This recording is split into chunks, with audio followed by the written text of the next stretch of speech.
Today, isisilipin natin ang isang mahiwagang simbahan dito sa Bungabong, Oriental Mindoro na tinatawag nilang Kuta Shrine.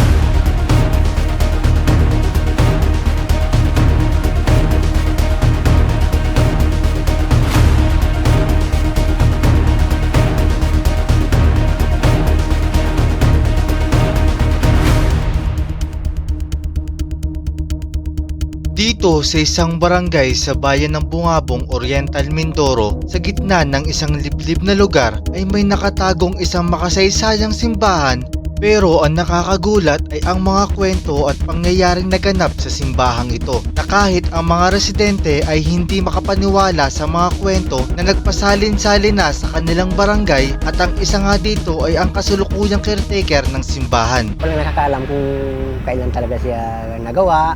Basta nakita lang talaga nila yun dyan ay umaga ng diya na. Dahil noon gubat talaga yan, halos hindi makita ang dahil magubat nga. Ay nakita nila, bakit daw may simbahan doon sa gitna ng niyugan? Niyugan kasi yung na yun noon. They actually go there asking for blessings.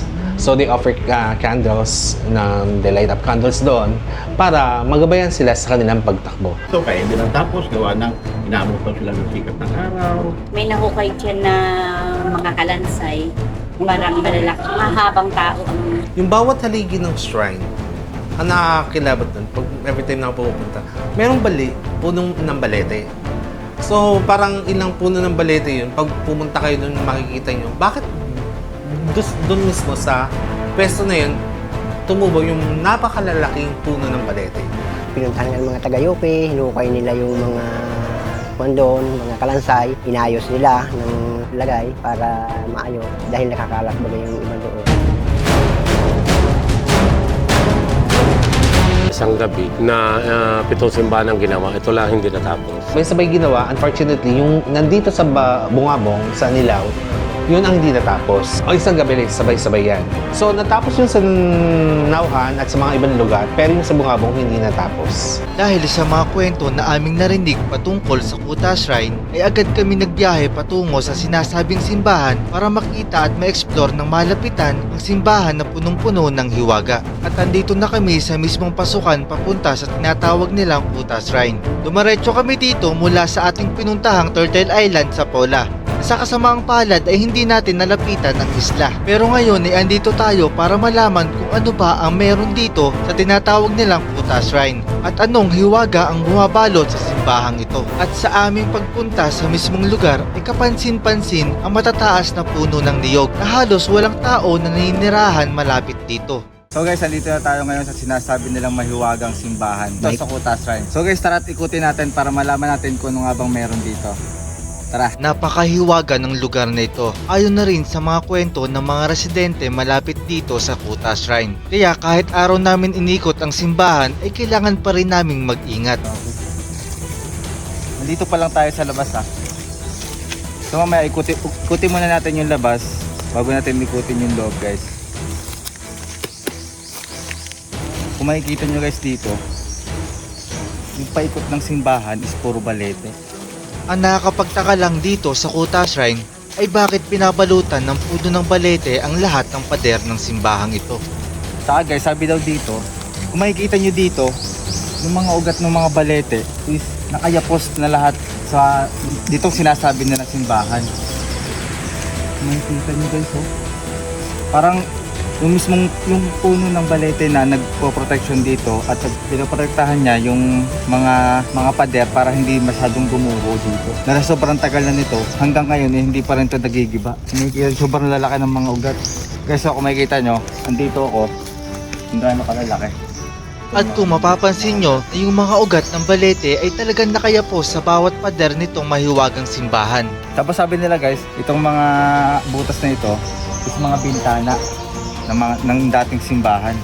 Nandito pa lang kami sa labas nitong Kuta Shrine ay nakakamangha na. Grabe talaga ang hiwaga nitong simbahan. First time ko nga lang pala makakita ng ganito kalalaking balete na halos binalutan niya ang pader ng buong simbahan. Guys, kung makikita niyo dito, yung mga pader daw ay hindi gawa sa simento. Itong mga simentong ito, makikita niyo dito. Guys, kung makikita niyo dito, yung mga bato dito is puro corals. Puro corals lang ang ginamit. Ayan. So ngayon guys, may daan dito sa mismong likod ditong simbahan, papunta dito sa loob. Kaya tara. At ngayon ay ating papasukin ang loob nitong Kuta Shrine. Kung ano nga ba ang meron dito? So guys, ito na yung pinakang loob nitong simbahan. Guys, kung makikita nyo, sobrang laki nito. Tingnan nyo naman, pinapalibutan talaga siya ng mga puno ng balete. Guys, ito daw yung mga haligi noon na ngayon nasira na. At kung makikita nyo dito, yung mga ginamit dito is hindi puro simento o hindi puro hollow blocks o bato. Ito tong haliging to is gawa sa mga apog, corals at saka itlog lang. So makikita nyo guys, puting-puti siya. At hanggang ngayon talagang matibay pa. Ayun, Kaya guys, tara ikutin pa natin. Sobra akong namangha dahil sabi dito ay hindi daw gawa sa mga semento ang mga haligi o pader na andito, kundi gawa daw ito sa apog at mga corals lang. Okay, so makikita nyo dito, kahit andito sa loob, tingnan nyo naman, talagang niyayapos ng mga ugat yung mga pader nandito. Na parang ito na yung nagsisilbing protection nitong pader para hindi gumuho. Kaya guys, ito kung makikita nyo dito, ito yung pinakamalaki daw na balete na nandito. Makikita nyo guys, sobrang laki. Kung makikita nyo dito, para siyang pintuan o para siyang lagusan. Itong mismong gitna ng puno, ng puro ugat. Nakakamangha.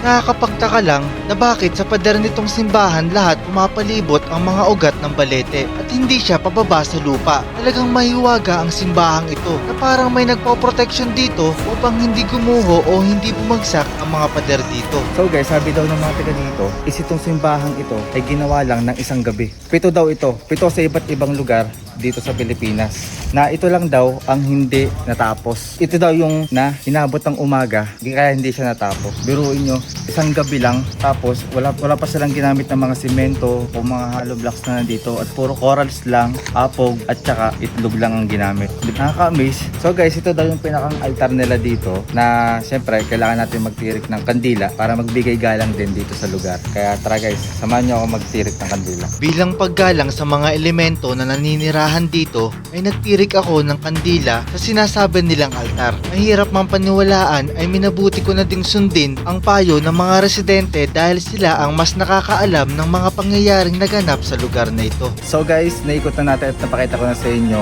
ang mahiwagang simbahan dito sa Barangay Anilao, Bungabong, Oriental, Mindoro. So guys, kung nagustuhan nyo ang video na ito, ay huwag nyo kalimutan mag-follow and share at i-like na din ang video ito. Maraming katanungan ang hindi masagot sa hiwaga na meron ang simbahang ito. Mga pangyayaring naganap at hindi may paliwanag ng lahat ng residente sa paligid ng Kuta Shrine, na ang tanging makakasagot lang ay ang mga puno ng balete na siya ang nagmistulang tagapagbantay ng mahiwagang simbahan.